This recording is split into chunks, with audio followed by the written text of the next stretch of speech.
Bonjour à tous.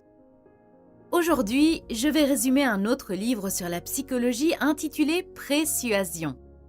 Honnêtement, plus je lis de livres sur la psychologie, plus j'ai peur, car cela me fait réaliser à quel point il est facile de manipuler quelqu'un.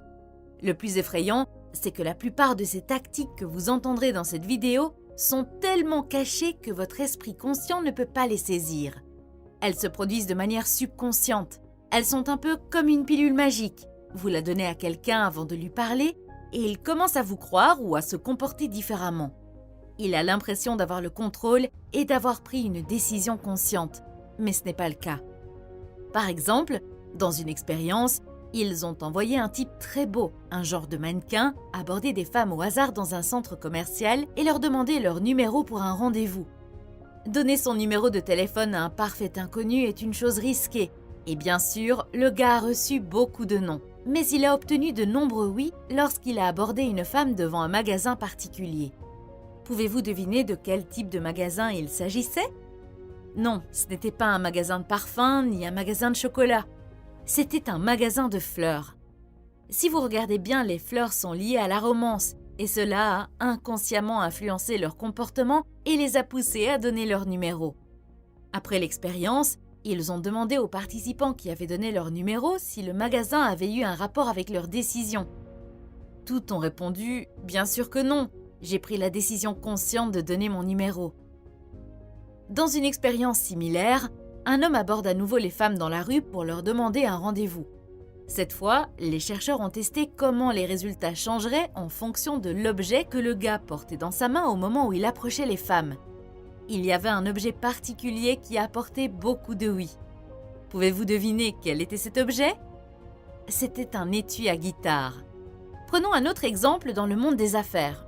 Une expérience intéressante a été menée sur un magasin de meubles en ligne. Les chercheurs ont dirigé la moitié des acheteurs vers une page d'accueil dont l'image de fond était constituée de doux nuages et l'autre moitié vers une page contenant des photos de pièces de monnaie. Les personnes dont l'image d'arrière-plan était des nuages ont concentré leur attention sur le choix de meubles en fonction de leur douceur et de leur confort, tandis que les personnes qui ont vu des pièces de monnaie en premier lorsqu'elles ont visité la page se sont concentrées sur le prix et ont essayé de trouver les options les moins chères. Après l'expérience, lorsqu'on leur a demandé si les pièces de monnaie ou les nuages avaient joué un rôle dans leur décision, tous ont ri et ont répondu non. Ils ont dit qu'ils étaient indépendants et conscients. Les nuages ou les pièces n'ont eu absolument aucun impact sur eux. D'accord, jusqu'à présent, les deux expériences étaient liées à des objets visuels. Et si nous utilisions des mots? Peut-on créer le même effet mais avec des mots? La réponse est oui, et voici comment. Un vendeur n'arrive pas à vendre son produit de 75 000 $. Chaque fois qu'il mentionne le prix, de nombreux clients essayaient de négocier et lorsqu'il n'obtenait pas le prix inférieur qu'il souhaitait, il s'en allait. De cette façon, le vendeur perdait beaucoup de clients. Il a alors fait un petit changement. Pendant sa présentation, avant de mentionner le prix, il disait en plaisantant « Il est évident que je ne peux pas vous faire payer 1 million de dollars pour ce produit ». À chaque fois qu'il prononçait cette phrase, presque personne n'essayait de négocier le prix ou ne se plaignait que 75 000 $ était beaucoup d'argent. Pourquoi? Parce que 75 000 $ semblait un petit montant comparé à 1 million de dollars. Et oui, je suis tout à fait d'accord avec vous pour dire que mentionner 1 million de dollars en plaisantant n'a rien à voir avec le produit de 75 000 $ et ne devrait pas changer le comportement des gens. Mais ce n'est pas la réalité. La réalité est que, inconsciemment, cela a eu un impact sur la perception du prix par les gens. Dans une expérience, les spécialistes du marketing voulaient que les clients testent une nouvelle boisson énergétique et leur donnent leur avis. De nombreuses personnes n'étaient pas d'accord, ce qui est assez compréhensible car le produit était nouveau et cela pouvait créer une résistance. Les spécialistes du marketing ont donc essayé une autre tactique. Cette fois, avant de faire la demande, ils ont demandé aux gens s'ils se considéraient comme des aventuriers. Beaucoup d'entre eux ont répondu oui, ils sont aventureux. Et lorsqu'on leur a proposé d'essayer la nouvelle boisson énergétique, ils ont accepté. Je voudrais vous donner un exemple qui m'est personnellement arrivé. Un jour, je rencontrais un banquier et nous avons fini par parler des produits d'investissement qu'il proposait. Il a décrit quelques produits, mais aucun d'entre eux n'a retenu mon attention. J'étais donc à moitié en train d'écouter et à moitié en train de penser au moment où j'allais partir. Il a dit « Le prochain produit dont je vais parler est celui dans lequel je recommanderais même à ma mère d'investir. » Dès que j'ai entendu cette phrase, j'ai ressenti une forte confiance envers lui et le produit. Ce n'était probablement pas intentionnel, mais il a activé l'un des principes de persuasion les plus puissants que Robert Cialdini appelle l'unité. L'unité fait référence à une identité partagée dont l'influenceur et l'influencé font partie. L'idée que nous partageons une identité avec quelqu'un d'autre nous incite à lui dire oui, dans une bien plus large mesure qu'à quelqu'un qui n'appartient pas à cette unité. Si un communicateur peut montrer qu'il appartient au même groupe que nous avant de délivrer le message, nous sommes beaucoup plus disposés à coopérer avec cette personne ou à la croire. Permettez-moi de vous donner un exemple. Une grande préoccupation des investisseurs a toujours été de savoir ce qu'il adviendrait de la société de Buffett, Berkshire Hathaway, lorsqu'il ne serait plus aux commandes. Dans une lettre aux actionnaires concernant les plans de succession, Buffett a écrit « Je vais vous dire ce que je dirais aujourd'hui à ma famille si elle me posait des questions sur l'avenir de Berkshire. » Avec ce langage, Buffett était très convaincant car il disait qu'il conseillait les lecteurs de la même manière qu'il conseillerait un membre de sa famille. La forme la plus puissante d'unité se trouve dans la famille. Les gens se donnent beaucoup de mal, même au péril de leur vie, pour aider leurs proches. Robert montre comment vous pouvez utiliser l'unité familiale, même lorsque vous essayez d'influencer des personnes qui ne sont pas vos propres parents. Dans l'un de ses cours universitaires, Robert demandait aux étudiants et à leurs parents de remplir un questionnaire.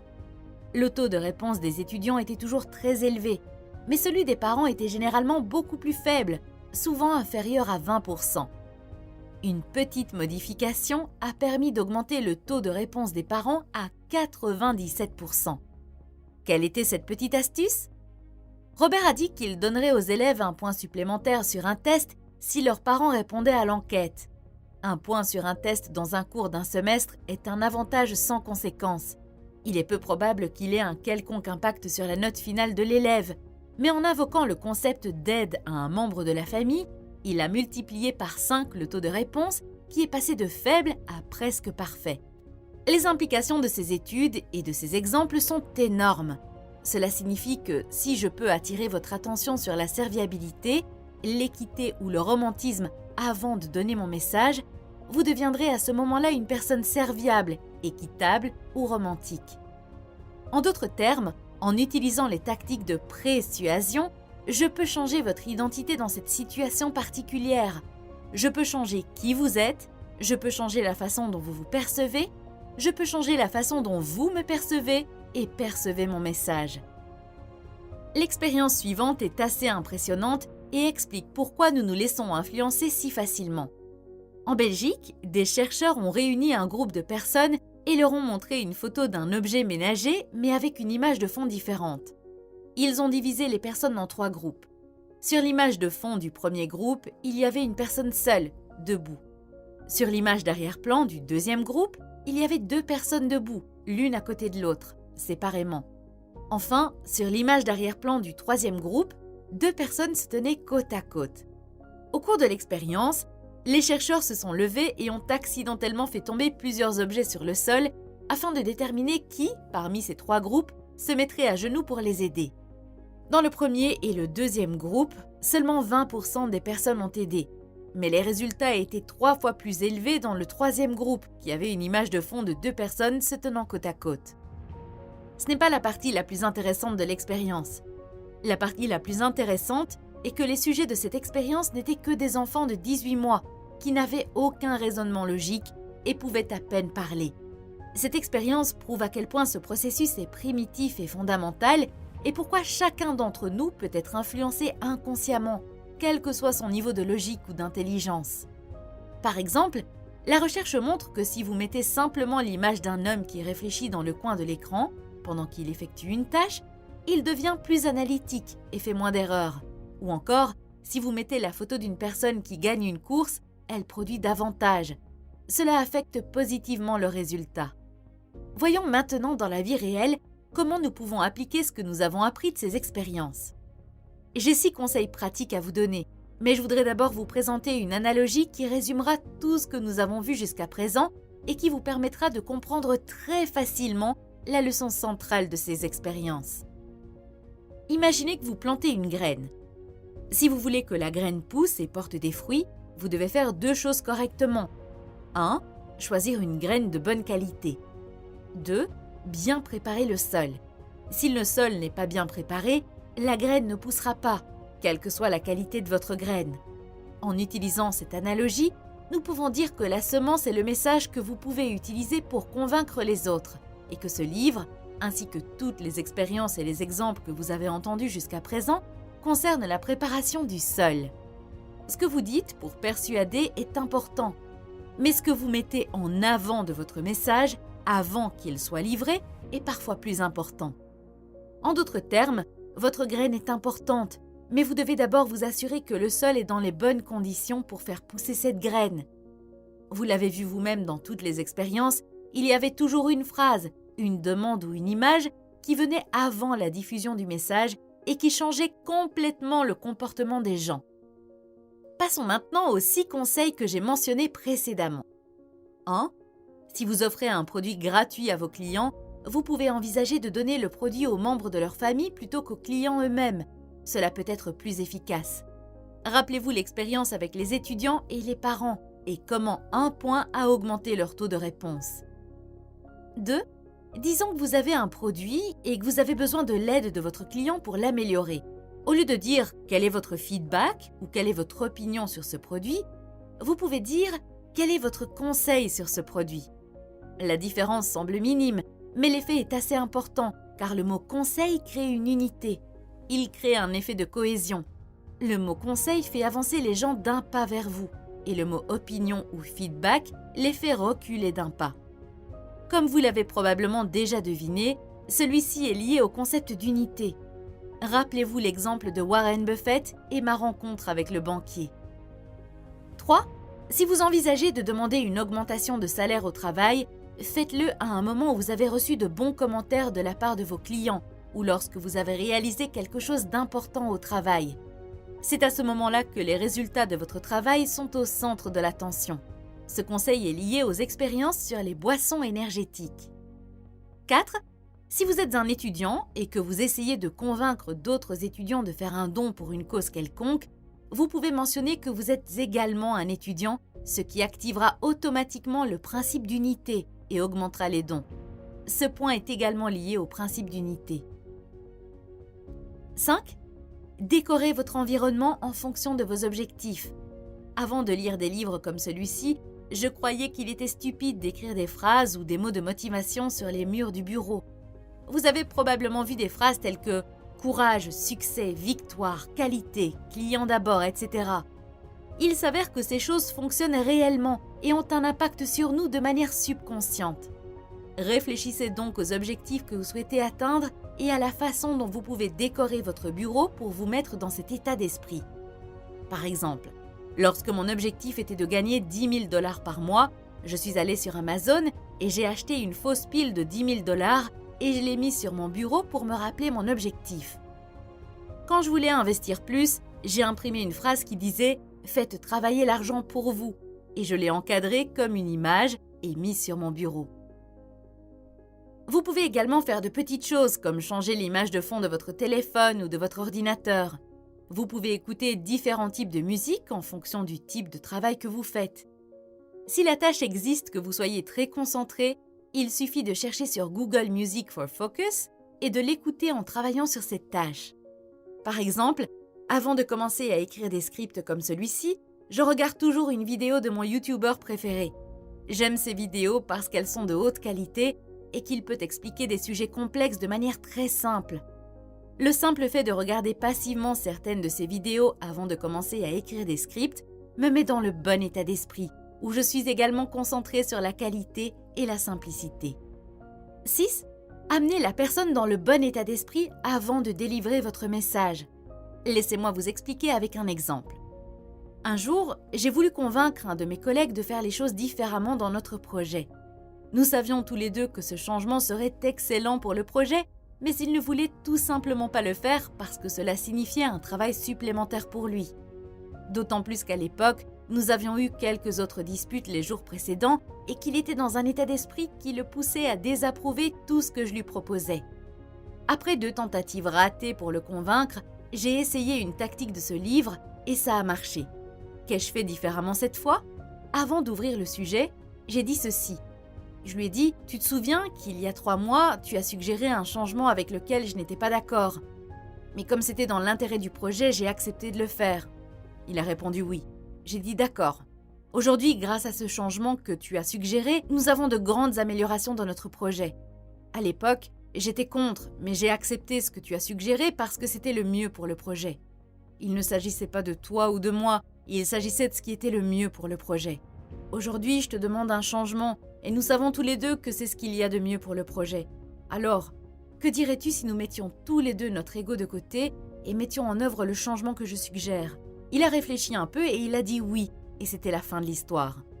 La raison pour laquelle cela a fonctionné est que j'ai changé son état d'esprit, passant de l'argumentation à ce qui était le mieux pour le projet.